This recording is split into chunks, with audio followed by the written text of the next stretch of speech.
Bonjour, alors je m'appelle Maurice et voici ma première vidéo sur un nouveau build que j'ai besoin de faire. Donc typiquement ce matériel je l'ai commandé en février et la dernière pièce est arrivée cette semaine. Un petit bonhomme qui est là. Donc l'idée c'est de remplacer un serveur NAS que j'ai déjà, un petit peu sous-sizé avec ce nouveau matériel. Donc il y aura généralement des upgrades. Ce qui ne va pas changer c'est les disques durs. Donc l'idée de cette vidéo c'est qu'on va faire ça ensemble, donc je vais essayer de passer quand même un petit moment sur la partie logicielle pour vous montrer un peu FreeBSD, mais ça fonctionne tout à fait bien aussi pour FreeNAS. Donc voilà, tout est arrivé, donc il y a le clavier, le Ducky qui est là, la souris, Glorious. Ça ne sera pas nécessaire dans un premier temps. Pourquoi est-ce qu'il y a une souris et puis un clavier, vous me direz, pour un FreeBSD, un serveur? C'est que l'ancienne machine, je vais la réutiliser pour faire une station de travail. Et je vais remplacer ça par un boîtier plus gros qui permet justement d'accueillir une carte mère au format micro ATX. Alors que l'ancienne, c'est du mini ITX et j'étais justement limité dans le type de processeur que je pouvais mettre. Celui-ci est capable de faire du transcoding 4K pour Plex. D'accord. Et Plex, c'est quoi? C'est un gestionnaire de photos et vidéos qu'on peut héberger à la maison. Donc ça, c'est une Supermicro X11 SCH. Pourquoi ce modèle-là? Parce que justement, c'est un modèle micro ATX qui permet d'accueillir des CPU avec un socket LGA 1151. On va ouvrir ça. Alors celle-ci, typiquement, je l'ai achetée d'occasion. D'accord. Et elle est en parfait état. Je suis content. On va regarder ça, savoir comment brancher tout ça.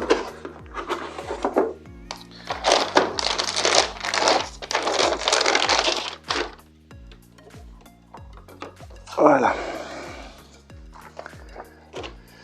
Les câbles, on n'a pas besoin pour l'instant.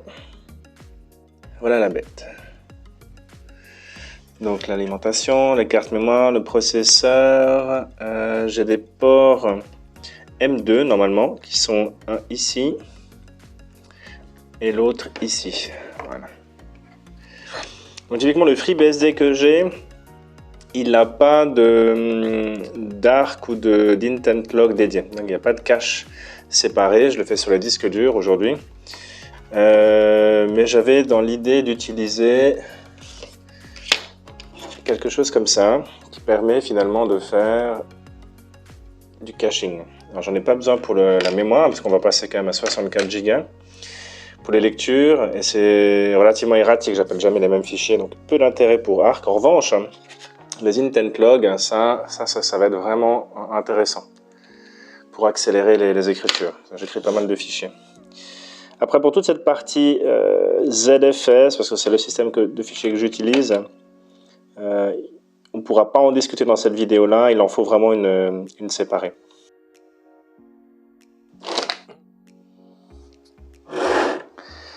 Et voilà le big boy. Tac. Donc ça rentre normalement tout juste dans la boîte. Je vous montrerai la boîte plus tard. Ok, je crois qu'on a tout.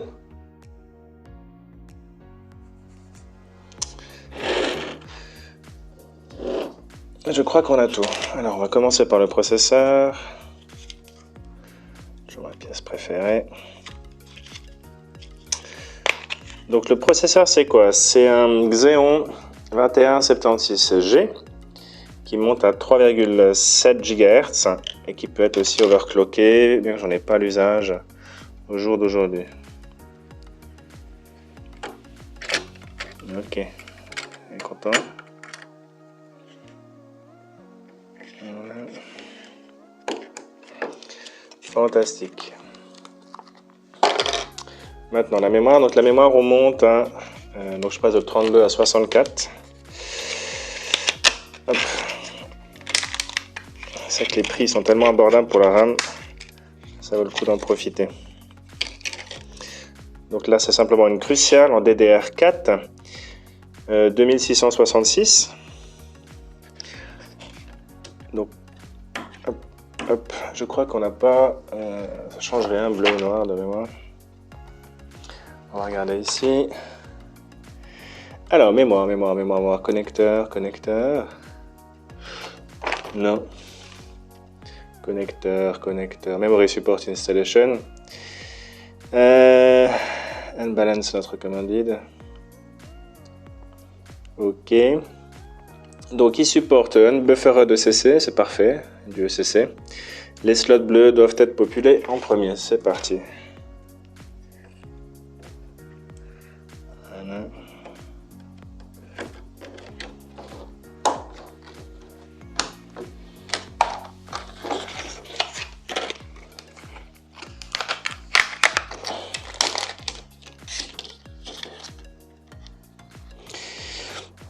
Toujours essayer de le prendre par les côtés, pas toucher les connecteurs. Voilà. Toujours préférable. Voilà. On y est. Et puis maintenant, du M2. Je vais quand même le mettre et puis je le configurerai plus tard. Donc le premier que j'ai commandé, je m'étais trompé. Je m'étais trompé parce qu'il y a des dimensions et des connecteurs différents. Donc celui-ci, typiquement, je vous montrerai dans la description ce que c'est exactement, parce que j'ai oublié. Donc voilà, M2 P1, M2 P2 et P1, c'est juste. Donc on va le mettre le plus loin du processeur.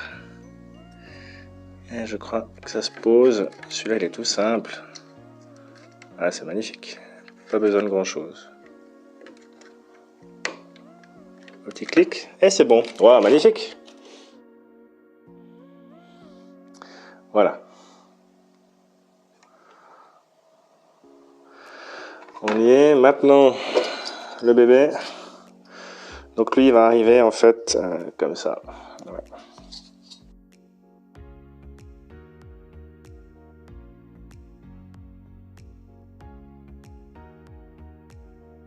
Donc voilà, j'ai fini le montage. Il y a une chose que j'ai faite, c'est que j'ai remplacé pour l'instant les barrettes mémoire par les Crucials de 8 Go chacune. Parce que les 32 Go que j'ai, pour une raison que j'ignore, j'imagine l'incompatibilité, malgré la mise à jour du BIOS, ne fonctionne pas avec le X11 SCHF. C'est pas grave, en attendant que je résolve ça, j'ai mis 2 barrettes de 8, ça va très bien aller. Donc ce que je vais faire maintenant, c'est que je vais l'intégrer dans le case. Le case, il est là. Voilà. Donc c'est un Node 804 qui va venir remplacer son petit frère ici, le 304, si je dis pas de bêtises.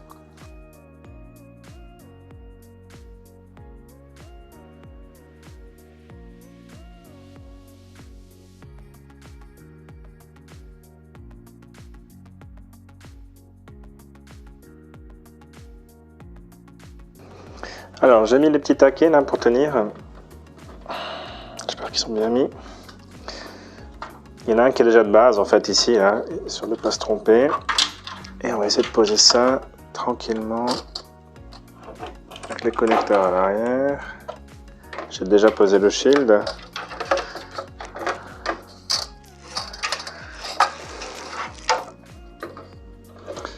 Hop. Alors j'ai vu que j'avais une prise SATA, aucune idée à quoi ça sert, là c'est livré dans le boîtier. J'ai pas encore découvert à quoi ça sert, mais on va trouver. Je vais mettre ça de côté, on branchera tout ça plus tard. L'important c'est que celui-là il soit en place. Ok.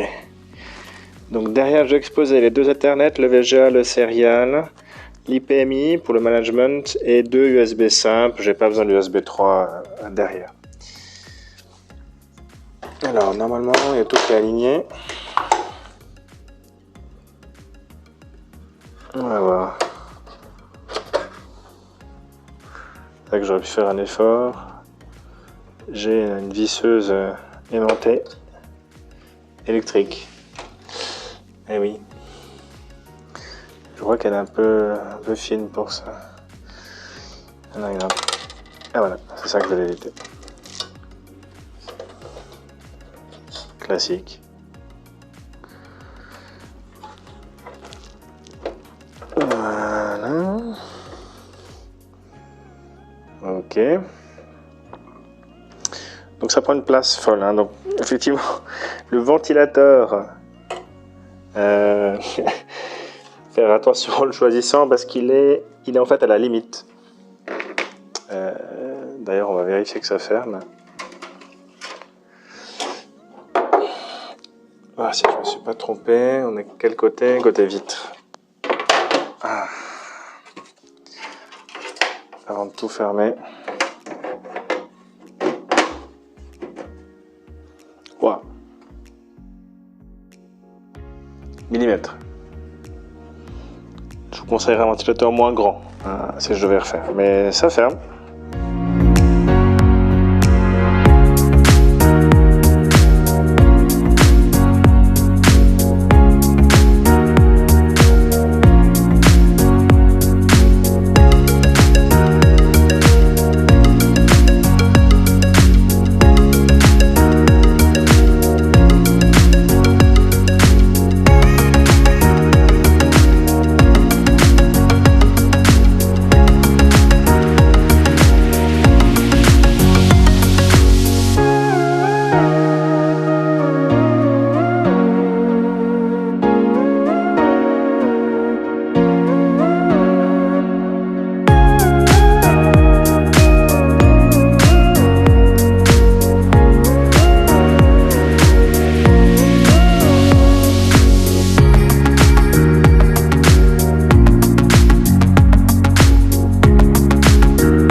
Voilà, le câblage est fait, les disques sont montés.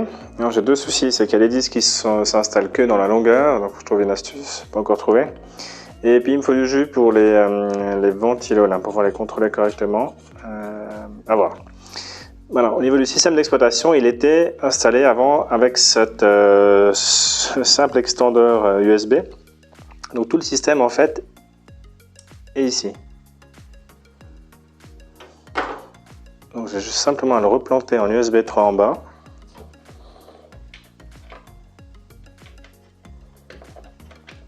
Voilà, dans le bon sens. Et c'est fini. Donc à partir de là, on a 4 disques branchés et puis encore, on peut encore en poser 4 de plus. Et j'ai encore une extension si nécessaire, mais là pour l'instant ça suffit amplement.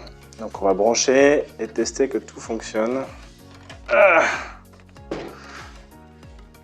Voilà, c'est parti. En préparant cette vidéo, il s'est avéré que mon onduleur a rendu l'âme. J'ai pris contact avec une société qui est dans le coin, qui s'appelle Eaton. Eaton, c'est une société américaine centenaire spécialisée dans la gestion d'énergie.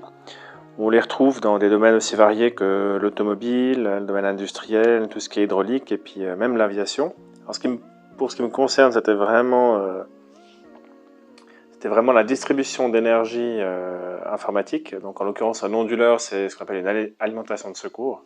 Et ils m'ont envoyé un Eaton Ellipse Pro 1200. Donc on voit ici l'onduleur en question.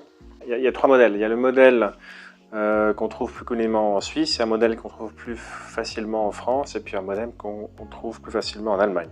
Donc ça va de 650 à 1600 voltampères. Il y a un écran LCD, il y a un éco-contrôle. Alors éco-contrôle, ce qui va se passer, c'est que il va éteindre lui tout seul. Il va éteindre l'appareil une fois qu'il n'est plus en fonction. Ça c'est intéressant pour des imprimantes, des lampes, des choses comme ça. Donc on voit qu'il y a 2 prises téléphoniques, modèle DIN, parce que c'est typiquement un modèle où on peut mettre les prises ou les rondes, fameuses qu'on trouve en France ou en Allemagne, mais aussi des 2 branches. Les 2 branches, c'est les type C Europlug. Voilà. Alors il y a bien sûr un modèle, voilà, le IEC, qui va permettre de mettre des prises C14. va permettre de mettre des prises C14, donc vraiment des serveurs directement dedans. Mais j'avais pas 8 serveurs à brancher. Moi j'avais besoin de mettre un routeur, j'avais un petit ordinateur pour la vidéosurveillance, j'ai l'imprimante, le routeur du fournisseur d'accès internet et puis le NAS. Puis le NAS, il arrive effectivement avec une de ses prises, mais je ne voulais pas prendre ce modèle-là, juste pour le NAS. Côté français, donc le modèle français en lui-même, c'est vraiment ces prises rondes qu'on a l'habitude de trouver en France. Hein. Voilà, alors qu'est-ce qui fait sa particularité? C'est que c'est protéger tous les appareils électriques qui sont posés dessus contre les surtensions. Donc ça m'est déjà arrivé que les plombs sautent et puis on retrouve son équipement dans un sale état. Si ça marche encore, on est content. Donc je voulais une protection contre les surtensions et puis une protection contre les coupures. Les coupures parce que soit il y a des travaux dans l'immeuble, soit parce que quelqu'un a tiré la prise, ça arrive aussi. Donc ce qu'il va faire, c'est qu'il va... Il est lourd parce que voilà, c'est un gros équipement parce qu'il y a une batterie dedans. Une batterie qui va permettre d'avoir entre 10 et 25 minutes d'autonomie. Donc c'est largement suffisant pour envoyer un signal via USB au NAS pour qu'il commence à couper les services et à s'éteindre proprement. Donc pour ce faire, j'utilise un script qui s'appelle NUT pour Network UPS Tools. Donc on a le site web ici, je vous mettrai le lien aussi vers GitHub. Alors c'est bien sûr fourni par Eaton, mais ce qui est appréciable, c'est que ça supporte la plupart des UPS du marché. Donc ça supporte les concurrents. Ça c'est sympa parce que les autres outils que j'ai eu trouvés ne supportent que le constructeur pour lequel ils ont été faits. Donc voilà, ça tourne sur Linux. Moi je le fais tourner sur FreeBSD, vous l'aurez compris. Et ça me permet de très facilement d'envoyer un signal à FreeBSD pour lui dire attention, il n'y a plus de jus, il te reste 10 minutes de batterie, commence à couper les services et tu t'éteins en toute sécurité. Voilà pour Eaton, donc je tiens à les remercier, en tout cas pour m'avoir envoyé ce Ellipse Pro 1200 DIN. Et puis je vous mettrai les liens dans la description si vous êtes intéressé à vous procurer un de ces appareils. D'accord ? Voilà, merci Eaton. Et puis voilà, je vous ferai un retour aussi sur l'usage de ce script hein, qui est de bonne qualité et puis relativement à jour. Donc il y a des nouveaux équipements au fur et à mesure. Si je prends la liste de drivers, typiquement. Voilà, on voit la liste ici de tous les constructeurs qui sont supportés. Et il y en a vraiment énormément. Ceux qu'on trouve effectivement facilement dans des produits de grande consommation comme des produits industriels. Là, il y a toute la liste des Eaton, ça suffit, ça couvre largement tous les besoins. Donc ouais, super outil, merci Eaton, bravo. Donc voilà, l'objectif c'était aussi de mettre à jour ce NAS. Là je me suis connecté dessus, il est fini, opérationnel depuis plusieurs jours maintenant. Donc, je regarde un petit peu voilà, la charge, donc on voit qu'il y a 12 corps. J'ai maintenant atteint les 64 Go de RAM. J'ai mis un petit swap, donc il tourne depuis 42 jours comme on voit, avec une charge tout à fait modérée. Et j'ai... Combien est-ce que j'ai? Voilà, j'ai 15 jails qui tournent. En tout cas pour ce qui nous concerne, on voit que le ZFS il est fonctionnel avec toutes mes jails et j'ai un Z-Pool aussi fonctionnel. J'ai un souci avec un des disques qu'il faudra que je change. Voilà, mais autrement le système est vraiment très agréable, tout à fait fonctionnel malgré le disque fautif. Et puis voilà, donc opération réussie. De nouveaux ZFS, ça vaudra le coup de faire une vidéo dédiée, de même que pour installer Nextcloud, peut-être pas forcément sur FreeBSD, quelque chose peut-être de plus accessible sur un Raspberry 4. Voilà, en tout cas, merci beaucoup de m'avoir suivi pour cette vidéo, un peu longue en tout cas au début. Je vais essayer de les faire plus concises, et puis voilà, vos commentaires sont les bienvenus pour faire soit plus technique, soit plus accessible, donc à vous de me dire. Merci en tout cas et à bientôt.